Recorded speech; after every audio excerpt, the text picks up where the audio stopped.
নমস্কার। গতকাল রাত 3টে, গতকাল কেন বলবো, আজ রাত 3:27 ফ্লোরিডার উপকূলে যখন ড্রাগন স্প্ল্যাশ ডাউন করলো, তখন গোটা পৃথিবী যেন হাঁপ ছেড়ে বাঁচল।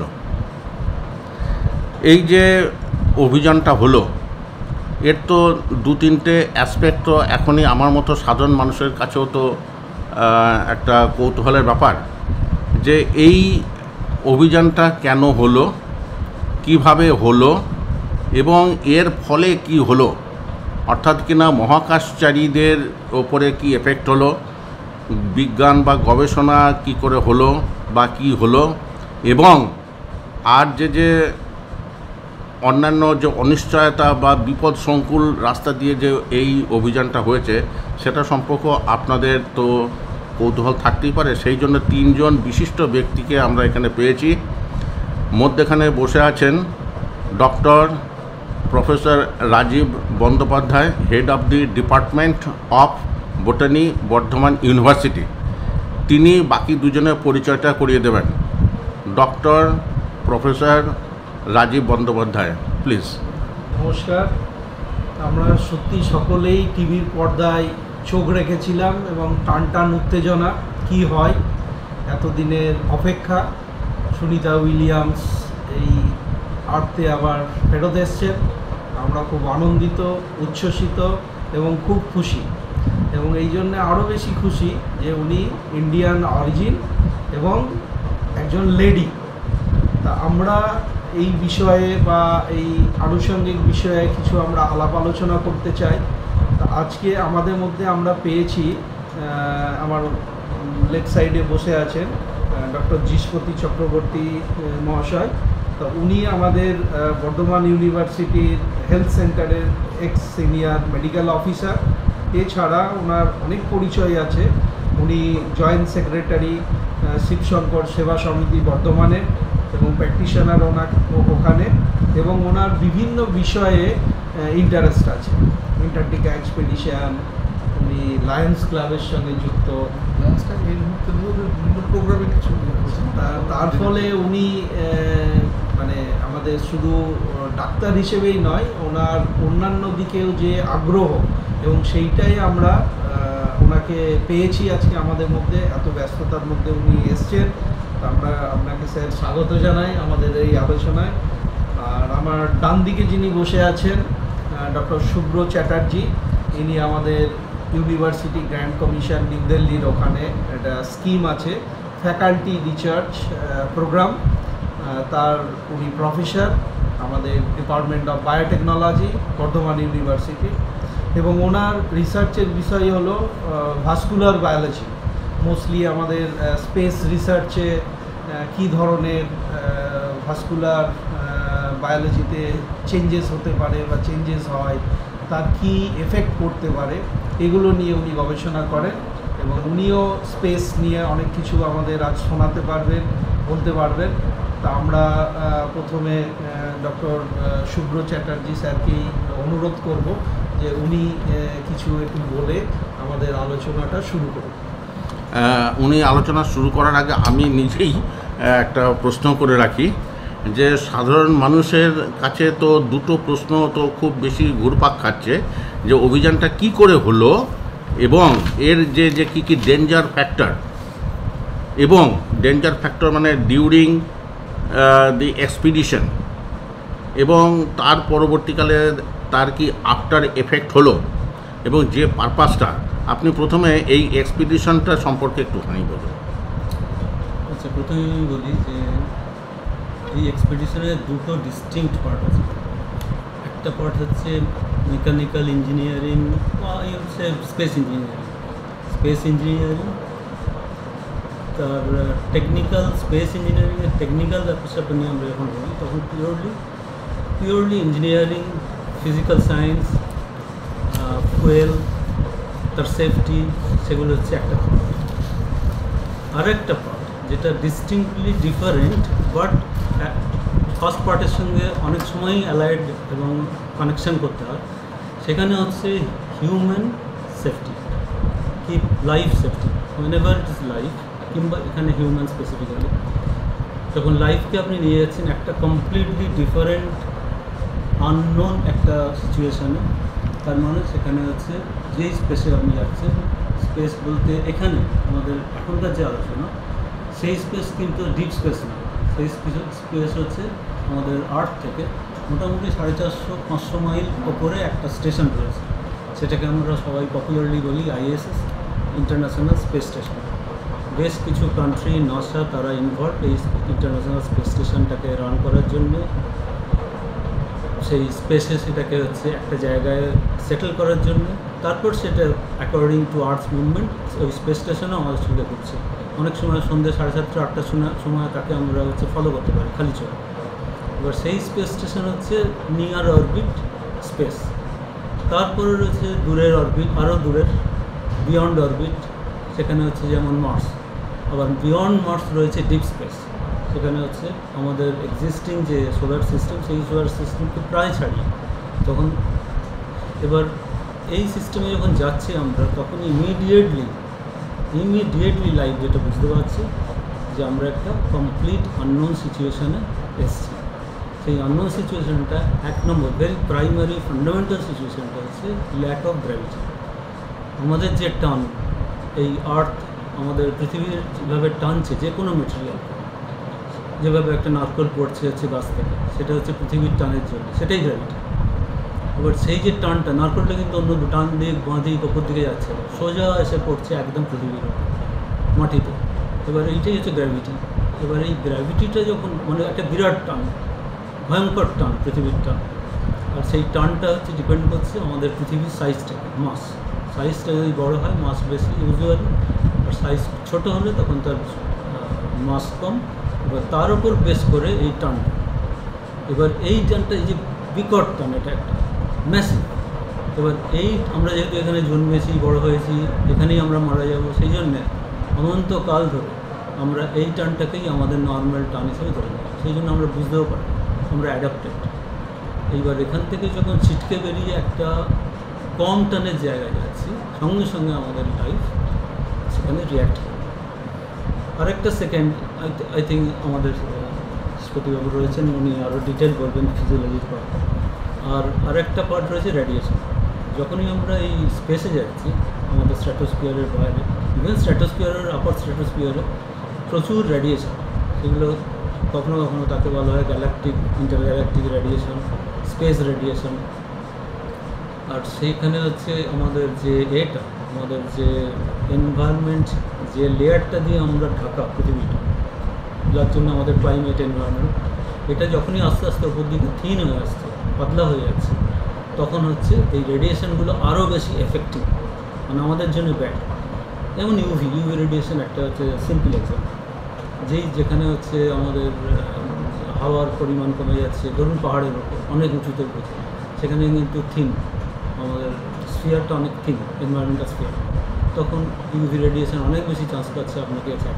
ঠিক সেইভাবে যখন আপনি অনেক দূরে স্পেসে যাচ্ছেন, তখন এইটা তো নেই, কোনো বাধাই নেই, তখন এরা র্যান্ডামলি এরা হচ্ছে আসা যাওয়া করছে, এই রেডিয়েশনগুলো একে অপরের সঙ্গে ধাক্কা লাগছে, কেউ কেউ বেরিয়ে যাচ্ছে। এর মধ্যে ক্ষতিকারকও রয়েছে, আবার কিছু কিছু রয়েছে নিউট্রাল কারেন্ট। এবার এই ক্ষতিকারক রেডিয়েশন কিন্তু একটা second very very important and dangerous aspect যখন আমরা এই লাইফটাকে নিয়ে বাইরে যাচ্ছি, সেটা হচ্ছে এত astronauts last 50 years Yuri Gagarin দিয়ে শুরু। এবার স্যার একটা মনে হচ্ছে যে এই ব্যাপারে আমার নিজেরই কিছু কৌতূহল আরও হচ্ছে। আমি ডক্টর চক্রবর্তীর কাছে একটু আসব। ডক্টর চক্রবর্তী, আপনার কাছে আমার প্রশ্ন, এই যে স্যার যেমন বলছেন যে রেডিয়েশন এবং গ্র্যাভিটি এই দুটোর যে ডিসপ্যারিটি, এইটাই হিউম্যান ফিজিওলজির ওপরে সবথেকে বড় একটা এফেক্ট ফেলতে যাচ্ছে। তো উনি তো গ্র্যাভিটির ব্যাপারটা তো মোটামুটি এক্সপ্লেন করে দিলেন এবং পরবর্তীকালে গ্র্যাভিটির ব্যাপার নিয়ে আরও আসব। কিন্তু তার আগে আমি জানতে চাইব যে কি ধরনের রেডিয়েশন এবং তার ক্ষতির মাত্রা, আমরা পৃথিবীতে থাকলে কতটুকু, আর 400 কিলোমিটার ওপরে ইন্টারন্যাশনাল স্পেস স্টেশনে থাকলে সেটা আরও কতটা বাড়ছে বা কমছে। প্রথম রেডিয়েশন সম্পর্কে যা আমরা জানা এরিয়ার মধ্যে আল্ট্রাভায়োলেট হচ্ছে খুব ইম্পর্টেন্ট। এক্স রে আছে, এছাড়াও গামা রে আছে এবং আদার কসমিক অনেক রেজ, তার আমরা ওয়েভলেন্থ দিয়ে বলি রেঞ্জ, যার এফেক্ট কিন্তু আমরা এখনও সবটা জানি না। আমাদের যা অভিজ্ঞতা, সেই অভিজ্ঞতা হচ্ছে এই পৃথিবীতে মানুষ উচ্চতায় গেলে, অনেকটা উপরে উঠলে পাহাড়ে, এবং তার যে রেডিয়েশনের এফেক্ট, সেই সব স্টাডি আমাদের যথেষ্ট হয়েছে। পোলের দিকে গেলে, সাউথ পোল, নর্থ পোল, এইসব অঞ্চলে গেলে ডেফিনেটলি আমরা পাই। এবং রেডিয়েশনের এফেক্টে যখন আপনি বললেন, আসলে আপনি যে জায়গাটা পয়েন্ট আউট করেছেন, that is very important, polar region. আমরা একটা জিনিস কিন্তু খবরে একসময় পেয়েছিলাম, আপনাদের স্মরণে থাকবে, যে ওজোন হোল, আমাদের বাতাসের চারিদিকে ওজোন লেয়ার, ওজোন বলতে একটা গ্যাস, সেটা অক্সিজেন দিয়েই তৈরি, এবং আমরা যেটাকে অক্সিজেন O2 বলি, ওটাকে আমরা O3 বলি, ঠিক আছে, ছেড়ে দিলাম। এই ওজোন গ্যাসটা সাধারণভাবে কিন্তু আমাদের নিঃশ্বাসের জন্য বা অক্সিজেন সাপ্লাই ছিল, তার গুরুত্ব হচ্ছে পৃথিবীর বায়ুমণ্ডলকে ঘিরে এই যে ওজোনের স্তর, তা আমাদেরকে বিরাট প্রোটেকশন দিচ্ছে। সেই প্রোটেকশন হচ্ছে বহির্জগৎ থেকে, মূলত সূর্য থেকে যে আল্ট্রাভায়োলেট রে আসছে, তাকে প্রতিহত করার জন্য ওজোন লেয়ার গুরুত্বপূর্ণ। এবং ওজোন হোল, যেটা মূলত অ্যান্টার্কটিকার উপরে দেখা গেছিল, তখন যে স্টাডি করে দেখা যায় যে প্র্যাকটিক্যালি যে ওজোন লেয়ার ডিস্ট্রয় হয়েছে, তা মূলত আমাদের মর্তে, আমাদের এই যে রেফ্রিজারেটর ব্যবহার করছি, বিভিন্ন গ্যাস, তারই প্রতিক্রিয়া। এবং ওই ইউভি রে এলে কী হয়, 1 নম্বর ভেরি ইম্পর্টেন্ট, স্কিন ক্যান্সার। 2 নম্বর হচ্ছে বার্ন, আমরা রেডিয়েশন বার্ন বলি, সেটা হায়ার অল্টিটিউডে বেড়াতে গেলেও এটা দেখা যায়, সেজন্য রেজলিন থাকে। এছাড়া ব্লাইন্ডনেস, চোখের ক্ষতি হওয়ার সম্ভাবনা আছে। তার চেয়ে সুদূর প্রসারী এফেক্ট হিসেবে আমরা দিতে পারি জেনেটিক স্ট্রাকচারে কিছু মডুলেশন। এখন কোশ্চেন হচ্ছে, এগুলো সব স্টাডির মধ্যে আছে। আমরা জানি বার্নটা, আমরা জানি, এবং ইউভি রে থেকে যে ক্যান্সার হতে পারে তা স্ট্যাটিস্টিক্যালি প্রমাণিত। এই পর্যন্ত আমরা এগোতে পেরেছি। স্যারের কাছে আরেকবার আসবো, তার আগে ডক্টর ব্যানার্জির প্রতিও আমার একটু প্রশ্ন থাকবে। সেটা হচ্ছে যে দুজনে, একজন গ্র্যাভিটির কথা বললেন, আরেকজন বললেন রেডিয়েশনের কথা। At the cost of this dangerous things, আজকে যে 5 বছর ধরে 2020 সাল থেকে প্রতি বছর 8 জন করে যাচ্ছেন, 8 জন করে ফিরছেন। এরা কেন যাচ্ছেন? এদের সামনে যে কি এক্সপেরিমেন্ট আছে এবং সেই এক্সপেরিমেন্টের ফল অলরেডি আমরা পাচ্ছি কি না, সেটার সম্পর্কে ওনার যে আইডিয়াটা আমি জানতে চাই।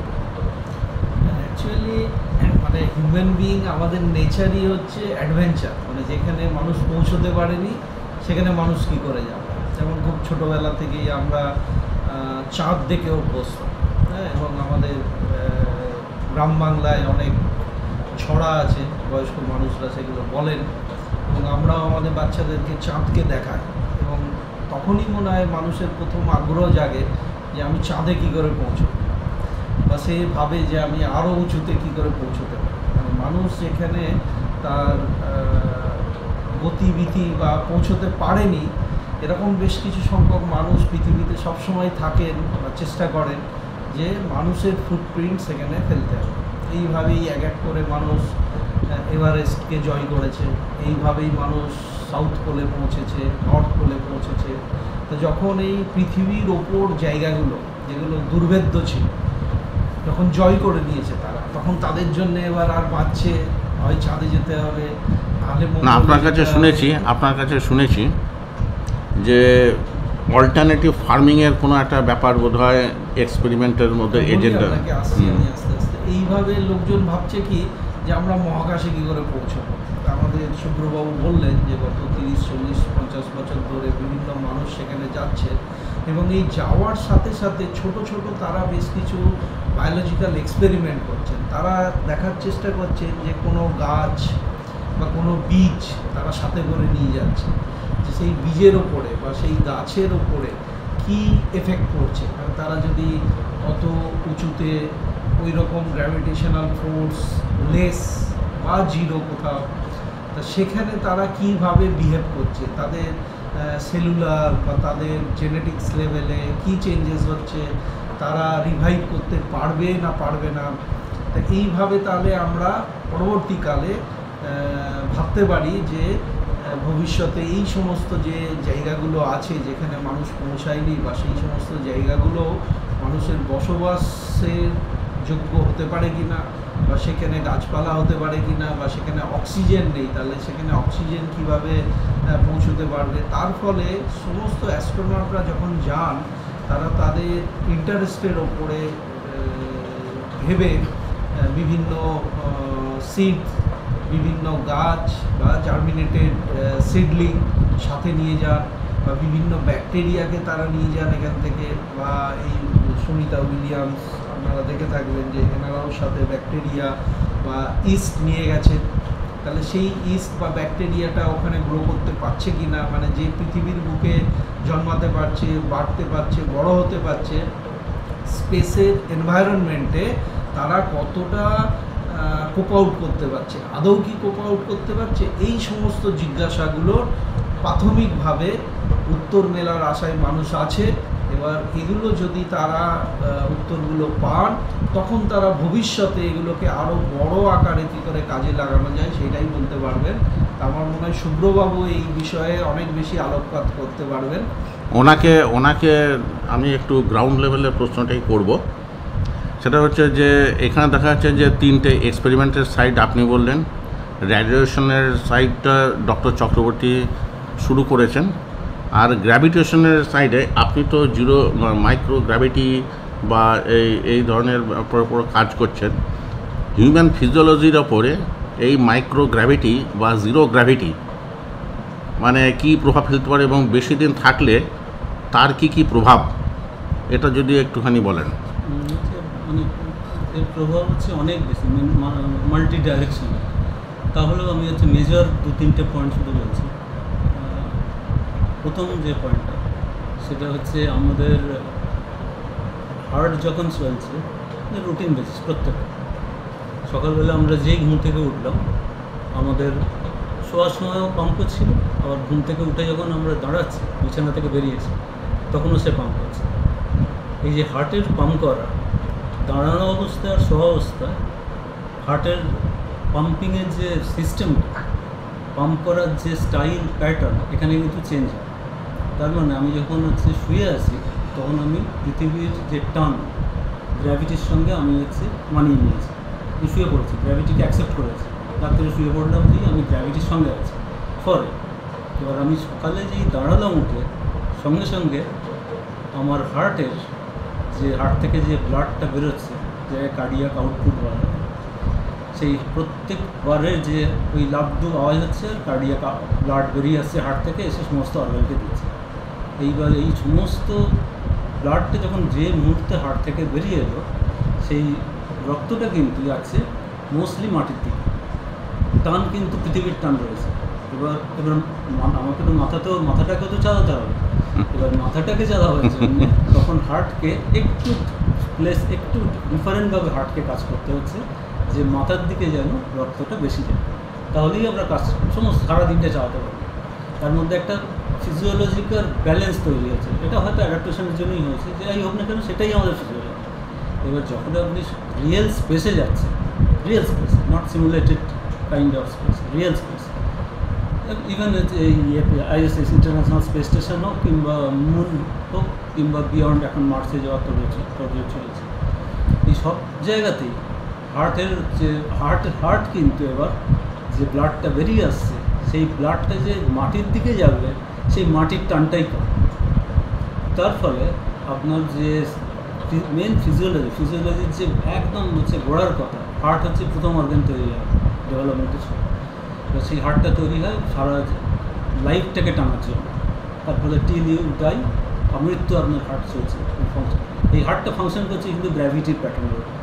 এবার যেই আপনি দাঁড়িয়ে পড়লেন, আপনার গ্র্যাভিটি টেনে নিল ব্লাডটাকে, তখন হার্ট একটা স্পেশাল ব্যবস্থা করলো ওপর দিকে যেন রক্তটা যায়, সেই ব্যবস্থা করলো। এবার যেই আপনি এখান থেকে স্পেস আমাদের গ্র্যাভিটি থেকে বেরিয়ে আননোন গ্র্যাভিটিতে গেলেন, হতে পারে আপনি বেশি গ্র্যাভিটিতে গেলেন কিংবা লো গ্র্যাভিটিতে। সাধারণত আমরা এখন অবধি লো গ্র্যাভিটি বেশি ফেস করছি। লো গ্র্যাভিটি থাকার জন্য এইবার হার্টের ব্লাডটার টেন্ডেন্সি হচ্ছে যে আমি এখন কনফিউজড, আমি নিচের দিকে তো যেতে পারছি না, কারণ টান নেই। এইবার আমার সিস্টেম কিন্তু কমপ্লিটলি ডিফারেন্ট হতে কাজ করতে আরম্ভ করবে। ইনিশিয়ালি অলমোস্ট 48 ঘন্টা সে ট্রাই করবে বুঝতে যে এতদিনের আমার সারা জীবনের টান নিচের দিকে। এবার তার ফলে সেখানে একটা হচ্ছে ফার্স্ট অসুবিধা। এবার তার যে র্যামিফিকেশন, সেগুলো হচ্ছে ফিজিওলজিক্যাল যে প্যারামিটার, সেটা হচ্ছে মানে আপনার ব্লাড সার্কুলেশন ইন ব্রেন খুব important, blood circulation in your muscle, পায়ের মাসেল চলাফেরা করার জন্য খুব ইম্পর্টেন্ট, এক্সট্রিমলি ইম্পর্টেন্ট।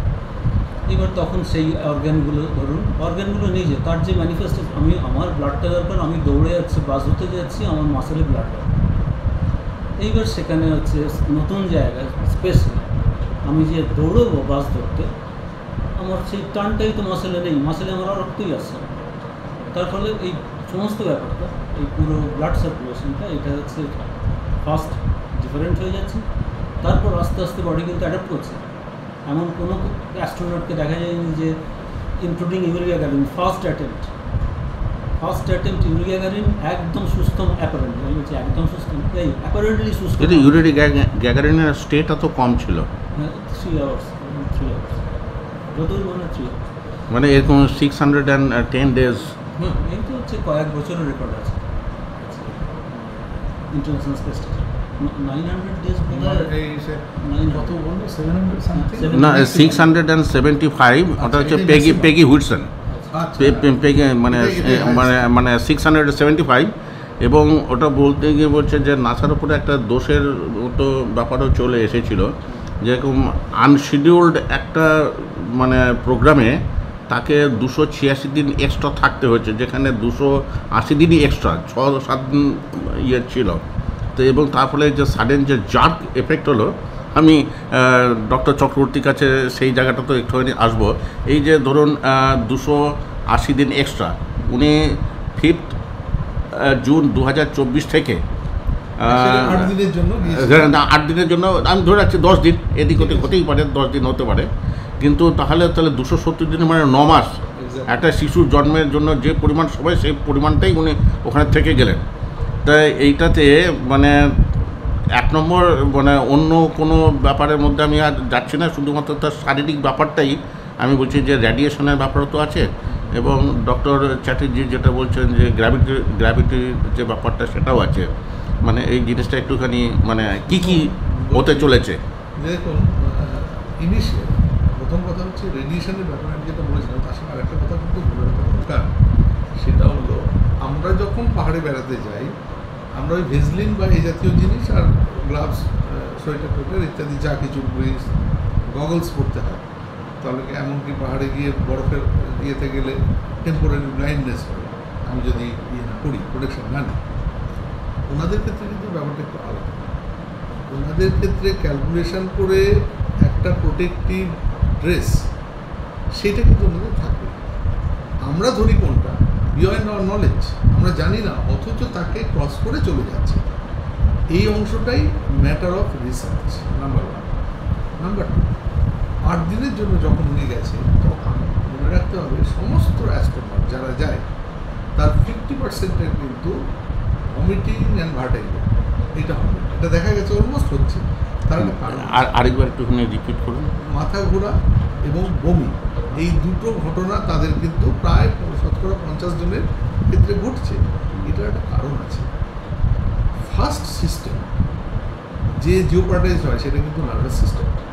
কোনটা আমাদের এই যে দুটো কান এখানে না প্র্যাকটিক্যালি ব্যালেন্সিং সিস্টেম, এই ব্যালেন্সিং সিস্টেমটা ব্রেনে যাচ্ছে তার একটা সেন্টারে, আমার সেন্টারের নাম ইত্যাদির প্রয়োজন নেই, মস্তিষ্কে সে যাচ্ছে।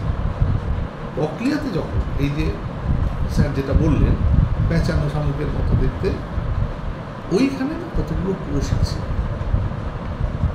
সেই কোষগুলো কিন্তু খুব সেন্সিটিভ। কেমন সেন্সিটিভিটিটা? আমি ধরুন পায়ের ওপর দাঁড়িয়ে, এখানে গ্র্যাভিটি ঠিক আছে, আমি পায়ের ওপর দাঁড়িয়ে একটা চক্কর দিলাম, সঙ্গে সঙ্গে ওইখানে সেলের ওপরে অতি সূক্ষ্ম সুতোর মতো জিনিস আছে, সেগুলো নড়বে। অর্থাৎ আপনি এক গ্লাস জল নিয়ে এখানে যে নড়িয়ে দেখুন জলটা নড়ছে, ঠিক সেম জিনিস ওই ককলিয়ার ভেতরে যে জল আছে জলীয় অংশ সেটা নড়লো। নড়ার সঙ্গে সঙ্গে ওই যে সূক্ষ্ম সূক্ষ্ম লক্ষ লক্ষ সুতোর মতো জিনিস মাইক্রোস্কোপে আমরা চোখে দেখতে পাই না, সেই জিনিসগুলোতে ঢেউয়ের মতো ওটা যায়। যেই যায় সেইটা স্নায়ুতে সে একটি সংবেদ পাঠালো, তা মস্তিষ্কে গেল, মস্তিষ্ক হিসেব করে যা করার করলো। এটা কখন করছি আমি? গ্র্যাভিটিতে। এই প্রত্যেক পজিশন আমি দাঁড়িয়ে আছি, আমার গ্র্যাভিটি সাপোর্ট দিচ্ছে। যেই আমি গ্র্যাভিটির বাইরে চলে গেলাম সঙ্গে সঙ্গে কিন্তু বডি এই যে সাপোর্টিং সিস্টেম ব্যালেন্সিং, সেই ব্যালেন্সিং সিস্টেমে গ্র্যাভিটির এফেক্ট কমপ্লিটলি গন। সুতরাং নার্ভাস সিস্টেম কিন্তু জিওপার্টাইজড। সে বুঝতে পারছে না হোয়াট ইজ হ্যাপেনিং। যখনই সে বুঝতে পারে না, শরীরকে সে জানা এগুলো কি বিয়ন্ড রিপেয়ার না? মানে না, এটা কিন্তু ড্যামেজ নয়, এটা ইট উইল কাম, মানে টেম্পোরারি এফেক্ট, এবং এটা অ্যাডজাস্ট করে। সৌভাগ্যবশত আমরা বলতে পারি হিউম্যান ফিজিওলজির এই ক্যাপাসিটি আছে, এই পার্টটা সে 2-3 দিনের মধ্যে কিন্তু অ্যাডজাস্ট করে নিল এবং ব্রেন বুঝে নিল আমাকে এই মাইক্রোগ্র্যাভিটি এনভায়রনমেন্টে কীভাবে চলতে হবে। মাইক্রোগ্র্যাভিটি এফেক্ট ককলিয়ার ওপর যেটা আপনি বললেন তার উপর পড়বে, কিন্তু সেইটা ব্রেনে গিয়ে কি করবে, ব্রেন কিন্তু সেটা ঠিক করে নেয়। এর পরের অংশ যেটা আমাদের স্যার বলছিলেন সেটা হলো হার্ট। আপনাকে একটা জিনিস জেনে রাখলে আপনার মনে হবে যে হ্যাঁ এটা কত গুরুত্বপূর্ণ। প্রতি মিনিটে আপনার হার্ট প্রায় 5 লিটার রক্ত আপ অ্যান্ড ডাউন করে সার্কুলেশনে পাঠিয়ে দিচ্ছে।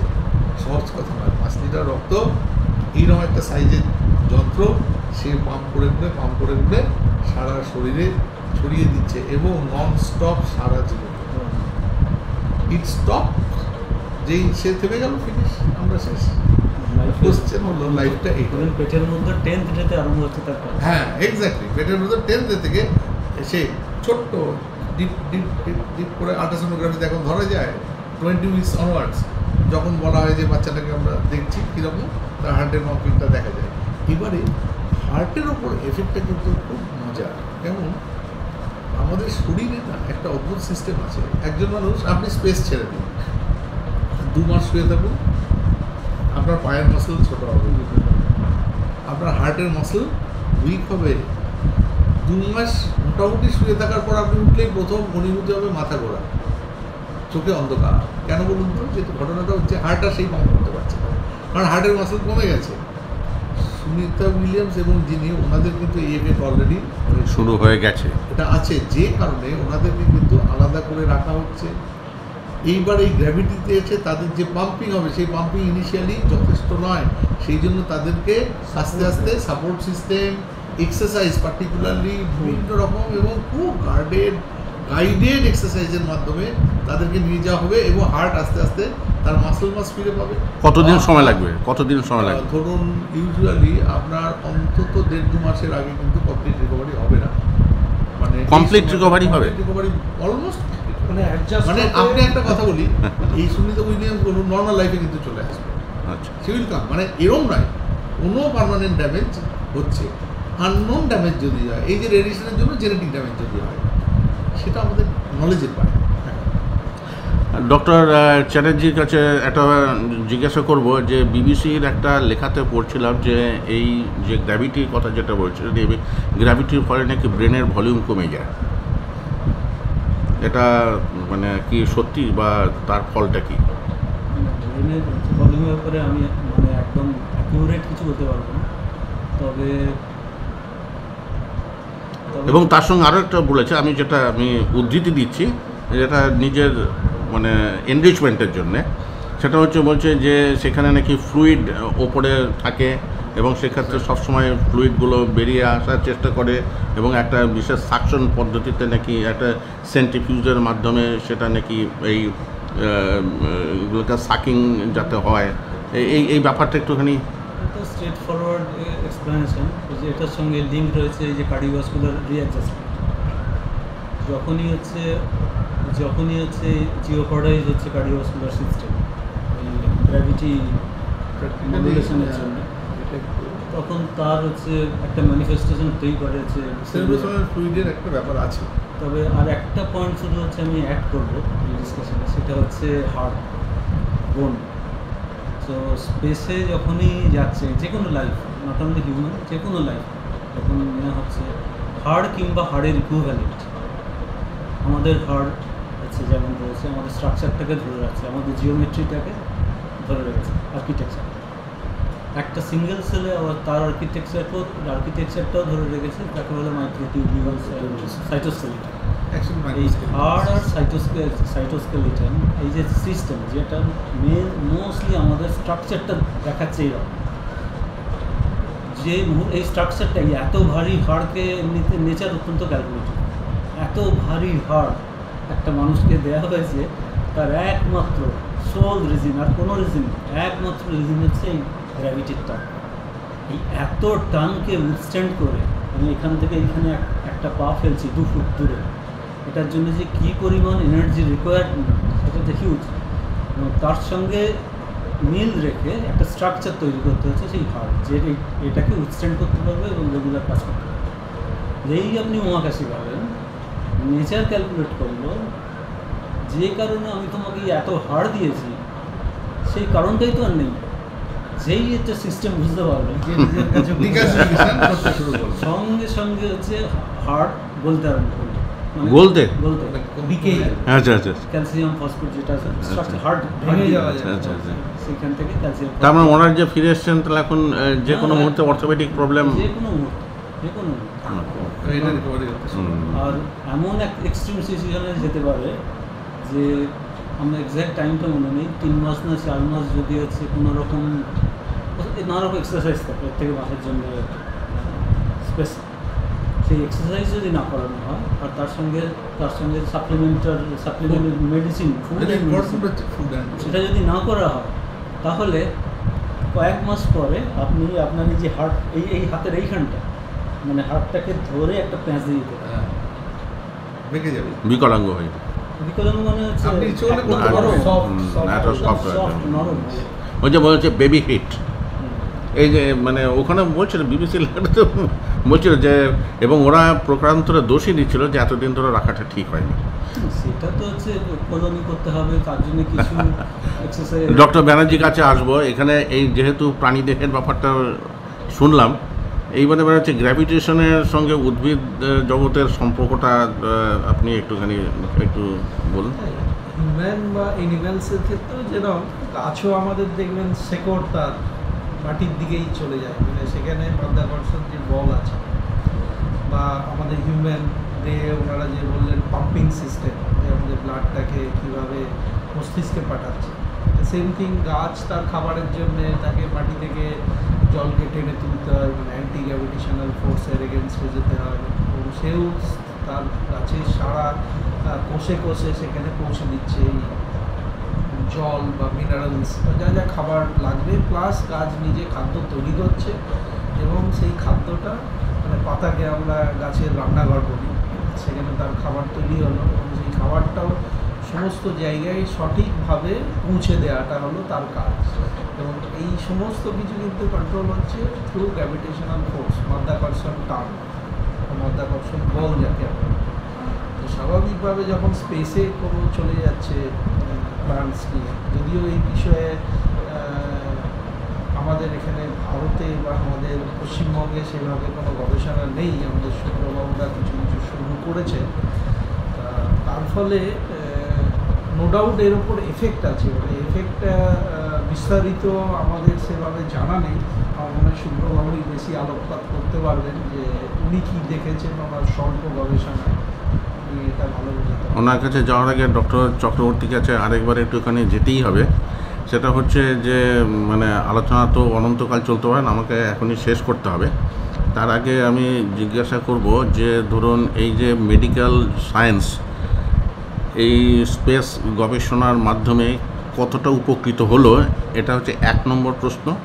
আর 2 নম্বর প্রশ্ন হচ্ছে এই যে যারা আফটার এই রিটার্ন ফ্রম স্পেস এই যে মহাকাশচারী যারা আছেন তাদের কি কখনো কোনো ট্র্যাকিং হয়েছে যে তাদের কি রোগ জ্বালা বা কী হলো বা তারা কেমন আছেন, এ ব্যাপারে কোনো সিদ্ধান্ত কি? তারাও তো ধরুন এক একটা স্যাম্পল আজ পর্যন্ত 5 বছরে মানে অনেক অনেক ব্যক্তি তো গেছেন এবং আরও যাবেন, 2030 পর্যন্ত তো যাতায়াত চলবে শুনছি।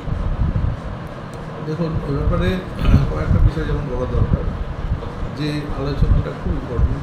স্যার যেটা বললেন ডিক্যালসিফিকেশন, that is very important. Calcium শরীর থেকে বেরিয়ে চলে যাচ্ছে, কিডনি স্টোন হচ্ছে, কারণ ওটা চলে যায় কিন্তু প্র্যাকটিক্যালি পেচ্ছাপের সঙ্গে ক্যালসিয়াম বেরিয়ে যায়।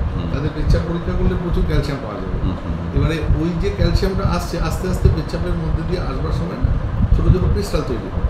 এই ক্রিস্টালগুলো মাইক্রোস্কোপে দেখা যায়, এবং ক্রিস্টাল বেশি হলে সেগুলো স্টোন পাথর হিসেবে, এটা হলো কিডনি স্টোন। 2 হচ্ছে ফ্র্যাকচার। হাই স্পিডে যখন ওঠে তখন কিন্তু ভার্টিব্রাল ফ্র্যাকচার হওয়ার সম্ভাবনা থাকে, এবং প্র্যাকটিক্যালি আমরা রিকাম্বেন্ট পজিশনে যে শুয়ে যে তোলা যারা যায় তারা শোয়া অবস্থায় যায়, একটা রিক্লাইনিং পজিশন, যাতে জি গ্র্যাভিটি এফেক্ট তার উপর মিনিমাম। এরপরে যে ইম্পর্টেন্ট এরিয়া, যে জিনিসটা এখন কিন্তু একটা খুবই গুরুত্বপূর্ণ একটা জায়গায় যাচ্ছে, দ্য কোশ্চেন অফ ইমিউনিটি। প্রথম কথা হলো আমাদের জেনে রাখা দরকার যে যখন এই যে অ্যাপোলো যেটা গিয়েছিল এর আগে, অ্যাপোলো থেকে যারা অ্যাস্ট্রোনট এসেছিলেন তাদেরকে 21 দিন কোয়ারেন্টাইনে রাখা হয়েছে উইথ অল ইনস্ট্রুমেন্টস। 80 দিন সমস্ত অবজারভেশনে ছিল যন্ত্রপাতি। মানুষ যে তাকে ছেড়ে দিয়েছিল 21 দিন পরে, 21 দিন কেন রাখা হয়েছিল? যদি কোনো জীবাণু থাকে, ধরে নেওয়া হয়েছিল 21 দিনের মধ্যেই তার ম্যানিফেস্টেশন। নাম্বার 1, এই পিরিয়ডটাকে আমরা ইনকিউবেশন পিরিয়ড বলি, যে সময়টায় জীবাণু ঢুকলো কিন্তু অসুখ হলো। সেকেন্ড, সাধারণত আমরা যেটা দেখি স্পেসে আমরা কিন্তু জীবাণু এখনো পর্যন্ত সেভাবে করতে পারিনি। এয়ারে অনেক দূর অব্দি গেছে, আমাদের এখানকার বাতাস থেকে বহু পোলেন কত কিলোমিটার ওপরে পাওয়া গেছে। এটা কি ডিউ টু রেডিয়েশন? কোনটা এই যে পাচ্ছেন না কোনো জীব মানে এই ধরনের যে থাকতে পারছে না, জীবন তৈরির উপাদান পাই ওখানকার জন্য। পৃথিবী হচ্ছে জীবন তৈরির জন্য উপযুক্ত একটি এরিয়া, যেখানে জীবন ম্যানিফেস্টেড হতে পারে। হ্যাঁ, এইখানে কিন্তু ইমিউনিটি কোশ্চেনটা ইম্পর্টেন্ট এই কারণে, প্রথম ওখানে জীবাণু পাওয়া যায়নি। 2 হলো ব্যাকটেরিয়া, ভাইরাস, ফাঙ্গাস সমস্ত সার্চ করা হয়েছে, কিছু পাওয়া যায়নি। 4 থেকে ফিরে আসা বডি, এই যেমন স্যার বললেন না যে গ্র্যাভিটির প্রয়োজন না হলে সে ক্যালসিফিকেশন সরিয়ে নিয়ে যায়, ঠিক তেমনি ইমিউন সিস্টেম কিন্তু তারা কমে যায়। ইমিউনিটি, বডি রোগ প্রতিরোধ শক্তি কমে যায়। আমরা যে এই যে বসে আছি, বাতাসে কন্টিনিউয়াস জীবাণু আমার শরীরে ঢুকছে, কিন্তু সেই জীবাণুর পরিমাণ কম, তার ফলে হচ্ছে কি আমার শরীরের রোগ প্রতিরোধ শক্তিকে সে বুস্ট আপ করছে, যেটা আমরা ভ্যাকসিনেশন করি। নর্মালি আমাদের হয়ে চলেছে। এবার যদি জীবাণু না থাকে, বডি মনে করবে আর তো জীবাণু নেই, ইমিউনিটি তৈরি করার দরকার নেই। ইমিউনিটি তার দেখা গেছে বাড়ে, ইমিউনিটি কমলো, হ্যাঁ, এবং ইমিউনোগ্লোবুলিনস কমে গেল। যদি তাকে বাইরে আমার সঙ্গে সঙ্গে ছেড়ে দেওয়া হয়, সে কিন্তু অসুস্থ হয়ে পড়বে। ভ্যারাইটিস ইনফেকশন, ইট মে ফ্যাটাল। হ্যাঁ, কোয়ারেন্টাইন কোয়ারেন্টাইন করা হয় একটা। আলোচনাটা শেষ করতে হবে, অলরেডি বেশ কিছুটা সময় আমরা নিয়েছি। এইবারে আমি লাস্ট রাউন্ডে আপনাদের তিনজনকে একটা একটা করে বলবো যে এই যে টেক আউট, মানে এই যে ইয়েটা হচ্ছে এক্সপেরিমেন্ট বা এক্সপিডিশন যেটা হচ্ছে, ধরুন এর টেক আউট আপনার কাছে কি? দেখুন, এক্সপেরিমেন্টগুলোর যে শুধু আজকে না, লাস্ট 50 ইয়ার্স অ্যাক্টিভলি লোক কাজ করছে ডিফারেন্ট ল্যাবরেটরিতে, নাসা, তারপর ইন্ডিয়াতেও আস্তে আস্তে হচ্ছে, ইমার্জিং এরিয়া কাজ হচ্ছে, সারা পৃথিবীরই কাজ হচ্ছে এবং প্রচুর বেড়েছে। এখন এর ডিফারেন্ট আসপেক্টসের ডিফারেন্ট কাইন্ড অফ ইম্পর্টেন্স। এক নম্বর হচ্ছে এই প্রত্যেকটা এক্সপেরিমেন্ট আপনার যে ট্রাভেল, স্পেস ট্রাভেল, আমি একদম পয়েন্ট ওয়াইজ বলছি, স্পেস এখান থেকে আপনি স্পেসে যাচ্ছেন, এই রাস্তাটা কিন্তু গ্র্যাভিটেশন, রেডিয়েশন যাই ধরুন না কেন, রেডিয়েশন যেমন আমরা সেফার, কারণ ওখানে একটা মডিউলের মধ্যে আমরা আছি। গ্র্যাভিটেশন যদি ধরা হয়, আমরা ধরে নিই যে এই মহাকাশে গেল, ওজন কমে গেল, ভাসবে, এটা কিন্তু এত সিম্পল না, ইকুয়েশনটা তো সিম্পল। এই রাস্তাটা এইখান থেকে বেরিয়ে ধরুন মার্সে পৌঁছানো, কি ইন্টারন্যাশনাল স্পেস স্টেশন, এখানে কিন্তু গ্র্যাভিটির একটা এক্সট্রিম মডুলেশন হয়। সব থেকে ইন্টারেস্টিং, যখন রকেটটা ছাড়ছে আমাদের আর্থ থেকে, যে মুহূর্তে শুট অফ করলো, সেই মুহূর্তে এখানে তৈরি হলো hyper gravity, not micro gravity. Hyper gravity কথাটা অর্থ? হাইপার গ্র্যাভিটি হচ্ছে আমাদের ওয়ান গ্র্যাভিটি, ধরুন 1G বলছি আমরা। আচ্ছা 1G বলছি। সেখানে হচ্ছে মার্সের গ্র্যাভিটি হচ্ছে 0.3, 3 গুণ কম। আর এইখানে যখন এটা ছাড়ছে, যখন রকেটটা, তখন এই মুহূর্তে প্রায় 30-35 সেকেন্ড আপনার ফিলিং হবে 2G বিয়ন্ড। পৃথিবী আরো জোরে ওকে টানছে, নামিয়ে আনার চেষ্টা করবে। নিউটনের থার্ড ল হচ্ছে, একদম কাটায় থার্ড ল। এইখান থেকে যখন বেরিয়ে গেল স্ট্র্যাটোস্ফিয়ারের কাছে, কতক্ষণ লাগলো? এখান থেকে স্ট্র্যাটোস্ফিয়ার পৌঁছে কত 10 মিনিট। এইবার ওখানে পৌঁছবার পর এবার কিন্তু কমছে, গ্র্যাভিটি কমছে। আপনি ফার্দার যাচ্ছেন, মানে আর্থের বায়ুমণ্ডল ছেড়ে বেরিয়ে গেল, তখন ফার্দার কমছে। ওদের স্পেস শ্যুটের মধ্যে কি কিছু ব্যবস্থা থাকে এরকম, মানে কন্টিনিউয়াস এরকম অ্যান্টি গ্র্যাভিটির কোনো ব্যবস্থা, রেডিয়েশন আটকাওয়ার ব্যবস্থা থাকে। আর ইন্টারেস্টিং পয়েন্ট হচ্ছে, যখন আপনি মার্সের দিকে যাচ্ছেন, মার্সের কাছাকাছি গেছে, তখন কিন্তু মার্স এবার টানছে আপনাকে। এবার মার্সের যে টানটা, যে মূল্যে যে বাম অন মার্স, সঙ্গে সঙ্গে এটা হলো আবার হাইপার গ্র্যাভিটি। তার মানে হাইপার গ্র্যাভিটি টু, তার মানে এটা কমপ্লিকেটেড। এবার হচ্ছে লাইফকে ফেস করতে হচ্ছে different kind of modulation of gravity. এবার সেটা ইম্পর্টেন্ট ট্রাভেলের জন্য। আপনি যখন হচ্ছে পৌঁছে গেছেন, যদি শর্ট টার্ম স্টে, সেই শর্ট টার্ম 3 দিনের স্টে আপনার এক রকমের এফেক্ট, সেটা জানা যাচ্ছে। আপনার যদি লং টার্ম হয়, যেটা হচ্ছে এক্স্যাক্ট এক্সাম্পল যেটা শুনেছি, তার এই long term, unexpected long term stay, এটা সুন্দর একটা হচ্ছে মডেল তৈরি হবে, ইজ এক্সেলেন্ট মডেল। এবার সেইটা জানা হয়। তারপর কলোনি, আপনি যখন কলোনিতে যাচ্ছেন, you are almost ready. Within 15 to 20 years there will be some people on Mars. এবার সেখানে কিন্তু আবার অন্যরকম, সেখানে হচ্ছে কত দিন আপনি থাকতে পারবেন, আইসোলেশন, এরকম বিভিন্ন। এবার যেই ইনফরমেশনগুলো আসছে আমাদের কাছে স্পোরাডিক, এখনও কিন্তু হচ্ছে ইন্টেন্সিভ ইনফরমেশন কিছু আসেনি, কিছুই আসেনি। আচ্ছা, যে ইনফরমেশন এসেছে, এই 300-400 লোক গেছে অ্যাস্ট্রোনটস, তাদের ইনফরমেশন এসছে, কিছু প্ল্যান্ট অ্যানিমেল গেছে। এবার বাকি ইনফরমেশন যেগুলো, আপনি তো প্রত্যেকবার 1 কিলো লোহার বাটকারা, 1 কিলো বাটকারা আমি যদি ইন্টারন্যাশনাল স্পেস স্টেশনে পাঠাই, তার এখনকার খরচা হচ্ছে $30,000 US, 1 কিলো একটা বাটকারা। এবার এই কয়েকটা 200-700-800 অ্যাস্ট্রোনটস গেছে, আর তার সঙ্গে স্পোরাডিক এখানে সেখানে কিছু এক্সপেরিমেন্ট, কিন্তু তো এনাফ না। একদম ট্রেনে করে যাওয়ার মতো তো করতে হবে। ঠিক কার্গো হবে না, কমার্শিয়াল কার্গো হবে না, একদম মানুষ একসঙ্গে পাঠিয়ে দেবে, সেটা সম্ভব না। তার জন্য প্রচুর এক্সপেরিমেন্ট দরকার। আমি মহাকাশে গিয়ে করতে পারবো খরচা, তখন এই ব্যাপারটার উপরে মনে হচ্ছে যে আর একটা এপিসোড করতেই হবে। আপনি যেভাবে কথা শুরু করেছেন আজকে এই এপিসোডে, আমাদের mimic করতে হবে এখানে। মানে এটা সায়েন্সকে পপুলারাইজ করা, এটা একটা কিন্তু ডক্টর ব্যানার্জিকে বলবো, this is the last round question. তো what is your take out? Actually আমরা দেখুন যারা ইয়াং এজের লোক, মানে কেরিয়ার আমাদের শুরু হয়েছে, নো ডাউট আমাদের তো এগুলো এক একটা ইন্টারেস্ট, যে এইসব জায়গাগুলোকে যেতে হবে, এইসব জায়গাগুলোকে নিয়ে গবেষণা করতে হবে। আমাদের শুভ্রবাবু যেটা বললেন যে আমরা বড় বড় ট্রিপ, বড় বড় লোকজন বা ইনস্ট্রুমেন্ট তো পাঠাতে পারবো না। আমাদের এই পৃথিবীতে বসেই বা ভারতবর্ষে বসেই বা ওয়েস্ট বেঙ্গলে বসেই বা বর্ধমান বিশ্ববিদ্যালয়ে বসেও আমরা যদি ওই ব্যাপারগুলোকে সিমুলেট করতে পারি বা ওগুলোকে আমরা মিমিক করতে পারি এবং সেখানে কী হচ্ছে সেটা যদি আমরা দেখে কিছু প্রিলিমিনারি রেজাল্ট আনতে পারি, তাহলে আমাদের তখন স্পেসে পাঠানো, মানে এগুলো কি ফিল্টার্ড হয়ে যাচ্ছে না, ঠিক ঠিক ঠিক ঠিক। যে এরম হলে এই হয়, তাহলে ওখানে পাঠালে আমরা হয়তো এরম এক্সপেক্ট করতে পারি।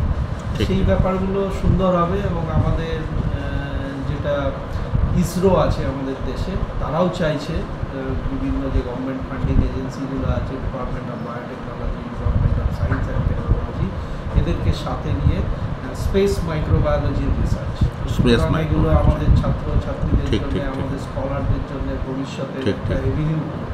ঠিক। ডক্টর চক্রবর্তী,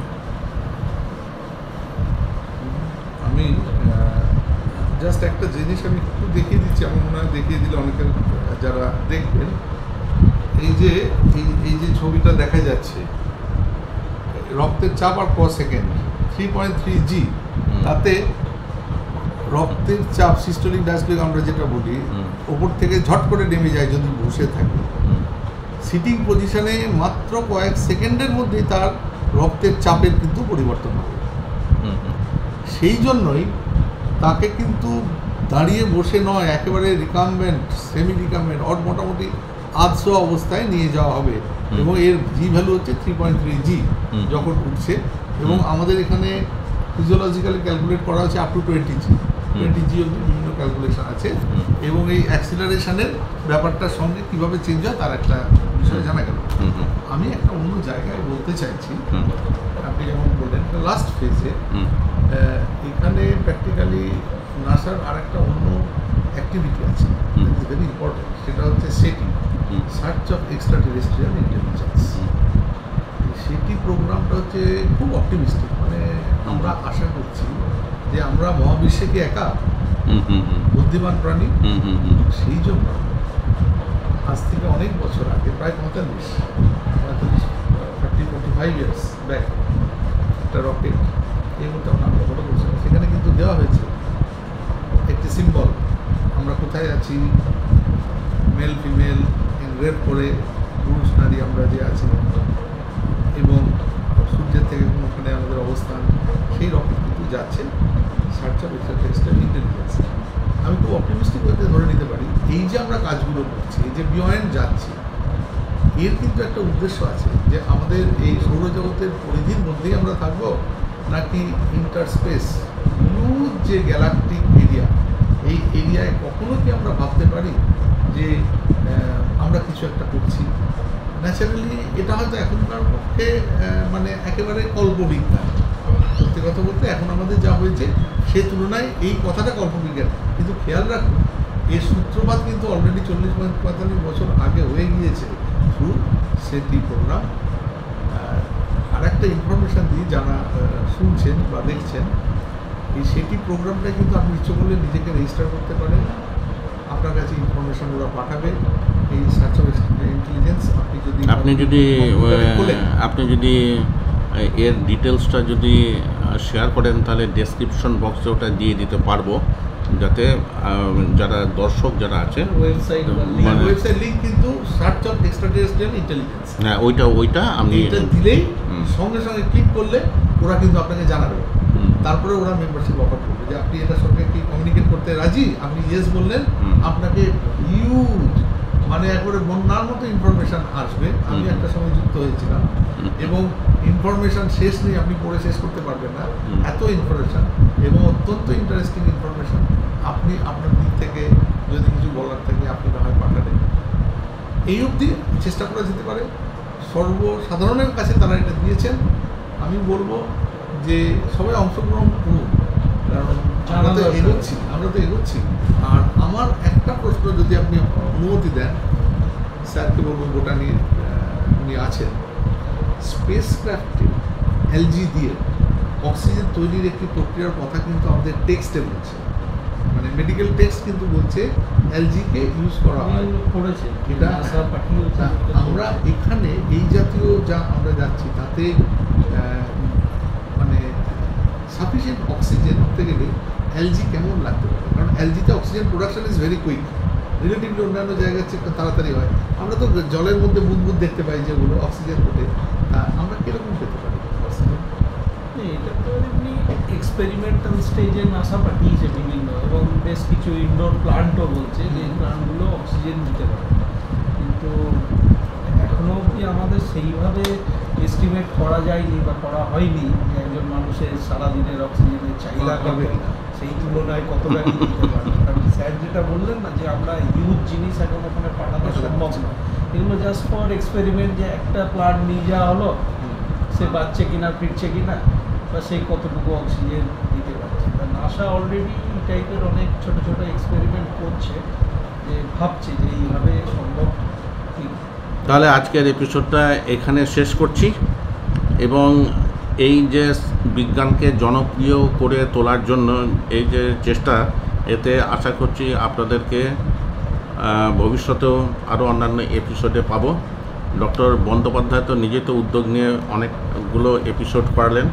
ডক্টর চট্টোপাধ্যায়, আপনাকে অনেক অনেক ধন্যবাদ। একদিনের নোটিশে আপনি যতটা সময় দিয়েছেন, এটা তো মানে অত্যন্ত আনন্দের ব্যাপার। আর ডক্টর চক্রবর্তী, ওনার সঙ্গে তো অনেক এর আগেও তো ইন্টারাকশন হয়েছে, এবং উনি যে ধরনের প্রপোজাল লাস্টে দিলেন তাতে বোঝা যাচ্ছে যে আমরা যদি চুপচাপ বসে থাকি তাহলেও কিন্তু উনি হয়তো রেগুলার ধাক্কা দিয়েই যাবেন। অতএব অন দিস অপটিমিস্টিক নোট এই প্রোগ্রামটা আজকে এখনকার মতো এইখানেই শেষ করছি। আপনাদেরকে ধন্যবাদ।